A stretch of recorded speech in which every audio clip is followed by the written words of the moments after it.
വെള്ളാട്ടപ്പോക്കര് പോലെ കണ്ടാടാ.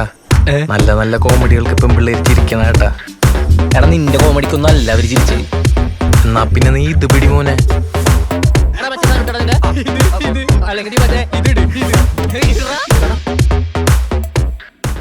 നിനക്ക് എന്തെങ്കിലും ഒരു കഴിവുണ്ടോ? നിനക്ക് കലാപരമായിട്ടുള്ള കഴിവുണ്ടോ?